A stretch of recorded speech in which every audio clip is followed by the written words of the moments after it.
everybody. So good to see you. I'm going to let people hop on. Sierra's going to be jumping on too. Welcome to the Food Freedom Confidence Facebook group, Instagram page, YouTube page, wherever we put these. Welcome, welcome. I'm Hannah Hips, and Sierra Spencer will be hopping on in a moment. So today's episode is going to be about, do you recognize the 11 warning signs of pseudo dieting? And the reason why we decided to talk about this, because we work with a lot of people that want to feel in control with food, want to have food freedom, want to stop dieting and feeling like you're in this cycle of on and off again and losing and gaining. This vicious cycle. It often starts with, the desire to be thin. We want to be thin, and so we start changing the way that we eat, and that's when we start to have cravings. And then after we have cravings, then we start to feel like we're going off the wagon, and then we start gaining weight, and then we have a desire to lose weight again. So it's this cycle that goes round and round. And so anytime that we diet, that is when the unwanted eating behaviors, and we're talking about emotional eating, binge eating, cravings are a big one. So all of these are side effects to dieting. And so when you start, and we see this with our clients, when they start to stop dieting, they start to like, okay, I want food freedom. What's this look like?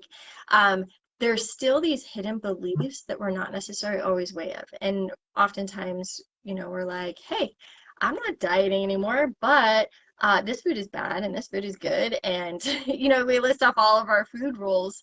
And so we're just going to like pinpoint a few of those today where you get to understand, like, am I still dieting? Because anytime we diet, there is deprivation or restriction.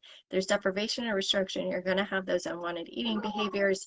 And then we're going to feel like you're going to go in this cycle again, over and over again. So what Hannah's saying was like, it's like a lot of times we hear clients are like, well, I'm not dieting.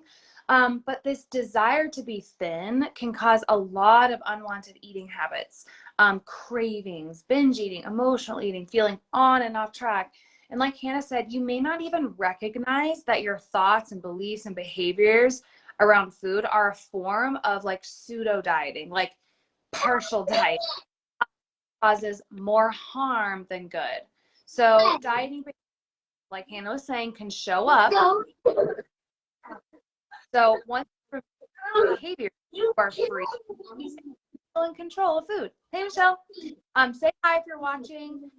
So maybe, again, like given up on dieting, but you're still trying to stay in control and you're still having obsessive thoughts around food.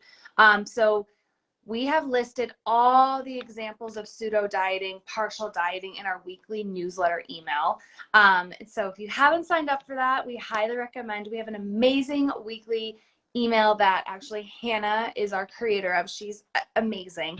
And every newsletter, it really sums up the week of what we talked about. It sums up what our lives were about. It kind of gives you this nice little summary of what we've been up to during the week. So it's really nice if you're one of those people that's like, I just want to like read really quick what's going on. Those newsletters are like perfect. And also we do a lot of bonuses and added gifts, downloads. We do freebies, lots of fun stuff in our newsletter and our emails that we don't do here in the group. So that's kind of our incentive to like definitely join our weekly newsletter email if you haven't yet. And you can just comment below me and we'll send you the link to join our email. We don't do spam, like nothing weird like that. It's just some information about the week.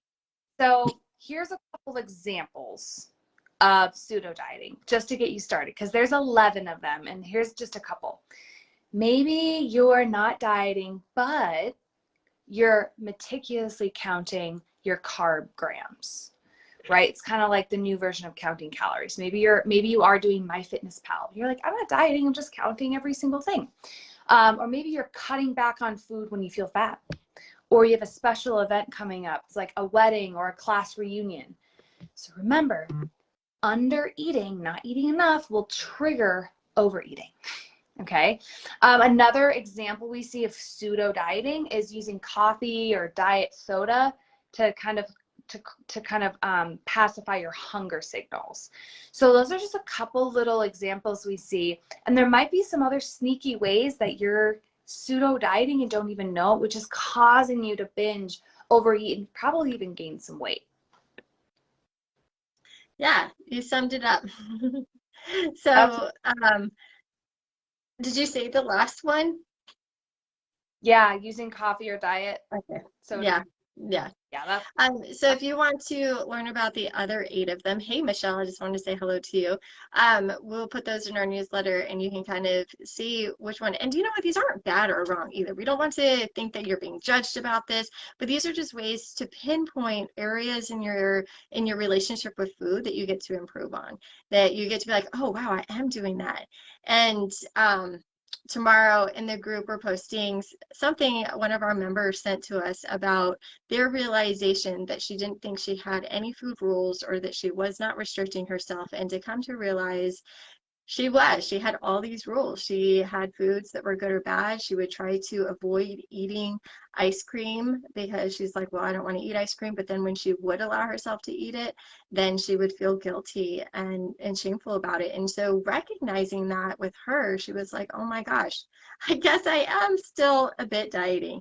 And that has given her so much more growth, just recognizing that. And I think that's a lot to it when we begin to recognize our behaviors and why we're doing what we're doing. This all really like what Sierra and I are doing. It's just to help you draw out the things that might be like giving you a roadblock or giving you the challenge and the struggle, and you keep on like kind of hitting up against this and you're wondering why can't I stick to anything? Why do I always self-sabotage? Well, these are the reasons why. And oftentimes they're just these ingrained beliefs that we have that we're not even aware of because they've become so a part of our life and the way that we eat and our behaviors. So we're just here to help assist you find that food freedom and to create a better and healthier relationship with food and yourself. And yeah, so if you want to get on our newsletter, just comment me below and get in the conversation with us. You know, it's like we love sending these. We love giving you guys these tips, and we appreciate you being here and being a part of this group and community to improve yourself. So that's it for today. Thanks so much for joining us, and we'll see you again next week. Bye, everybody.